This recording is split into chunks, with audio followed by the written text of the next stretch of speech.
আপনি কি জানেন আপনার রান্নাঘরেই এমন একটি মিশ্রণ আছে যা আধুনিক বিজ্ঞানের মতে সুপারফুড আর আয়ুর্বেদ শাস্ত্রের মতে মহা ঔষধ। মাত্র 7 দিন যদি সঠিক নিয়মে কালোজিরা আর মধু একসাথে খেতে পারেন, তবে আপনার শরীরে এমন 3টি পরিবর্তন আসবে যা দেখে আপনি নিজেই অবাক হয়ে যাবেন। কিন্তু সাবধান, ভুল নিয়মে খেলে এটি আপনার কিডনি বা পাকস্থলীর মারাত্মক ক্ষতি করতে পারে। তাই আজকের ভিডিওতে আমরা জানব উপকারিতা নাকি ক্ষতি, কোনটি আপনার জন্য অপেক্ষা করছে।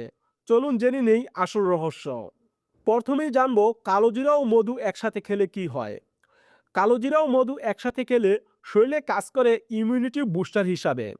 কালোজিরায় থাকা থাইমোকুইনুন এবং মধুর প্রাকৃতিক অ্যান্টিভাইরাল গুণ একসাথে শরীরকে ভেতর থেকে শক্তিশালী করে। এই কমিউনিকেশন রক্ত পরিষ্কার করতে সাহায্য করে, হজম শক্তিশালী করে ও শরীরের পর্দাও কমায় এবং দুর্বলতা দূর করে এনার্জি বাড়ায়। এবার জেনে নেই খাওয়ার সঠিক নিয়ম।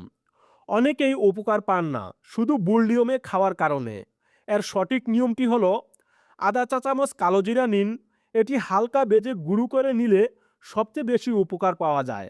তারপর 1 টেবিল চামচ খাঁটি মধুর সাথে এই কালোজিরা মিশিয়ে নিন। এটি সকালে খালি পেটে খাওয়া সবচেয়ে কার্যকর। খাওয়ার পর 1 গ্লাস কুসুম গরম পানি পান করুন, অথবা যারা সরাসরি খেতে পারেন না তারা 1 গ্লাস কুসুম গরম পানিতে মধু ও কালোজিরা গুঁড়ো মিশিয়ে শরবতের মতো খেতে পারেন। এবার দেখে নেই এর প্রধান উপকারিতাগুলো কি কি। 1 নম্বরে রোগ প্রতিরোধ ক্ষমতা বৃদ্ধি করে। কালোজিরা ও মধুর মিশ্রণ শরীরের ইমিউন সিস্টেমকে শক্তিশালী করে, যা ঋতু পরিবর্তনের সর্দি কাশি থেকে রক্ষা করে। 2 নম্বরে স্মৃতিশক্তি বাড়ায়। নিয়মিত এই মিশ্রণটি খেলে মস্তিষ্কের রক্ত সঞ্চালন বাড়ে এবং স্মৃতিশক্তি প্রখর হয়। 3 নম্বরে ওজন কমাতে সহায়তা করে। সকালে খালি পেটে এই মিশ্রণটি মেটাবলিজম বাড়িয়ে চর্বি গলাতে সাহায্য করে। 4 নম্বরে হৃদরোগের ঝুঁকি হ্রাস করে।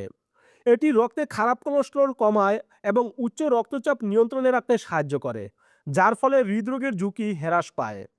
5 নম্বরে ত্বক ও চুলের উজ্জ্বলতা বাড়ায়। এই মিশ্রণটি শরীর থেকে টক্সিন বের করে দেয়, ফলে ত্বক ভেতর থেকে উজ্জ্বল হয় এবং চুল পড়া কমে। এবার জেনে নেই অতিরিক্ত খেলে সম্ভাব্য ক্ষতি ও সতর্কতা। সব ভালো জিনিসেরই মাত্রার বাইরে খেলে ক্ষতিকর হতে পারে। যেমন অতিরিক্ত খেলে 1 নম্বরে গর্ভাবস্থায় সমস্যা হতে পারে। গর্ভবতী মহিলাদের কালোজিরা এড়িয়ে চলাই ভালো, কারণ এটি জরায়ুর সংকোচন ঘটাতে পারে।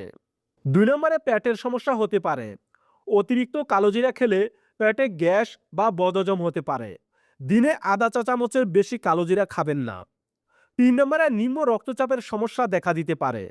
যাদের লো ব্লাড প্রেশার আছে তারা চিকিৎসকের পরামর্শ ছাড়া নিয়মিত এটি খাবেন না, কারণ কালোজিরা প্রেশার আরও কমিয়ে দিতে পারে। 4 নম্বরে অপারেশন। যে কোনো সার্জারির অন্তত 2 সপ্তাহ আগে কালোজিরা খাওয়া বন্ধ রাখা উচিত। বন্ধুরা, আশা করি আজকের ভিডিওটি আপনার স্বাস্থ্য সচেতনাকে আরও বাড়িয়ে দেবে। নিয়মিত কালোজিরা ও মধু খাওয়ার অভ্যাস করুন আর সুস্থ থাকুন। ভিডিওটি ভালো লাগলে লাইক দিন এবং আপনার প্রিয়জনদের সাথে শেয়ার করতে ভুলবেন না। আপনার কোনো প্রশ্ন থাকলে কমেন্টে জানান। দেখা হবে পরের ভিডিওতে। ধন্যবাদ।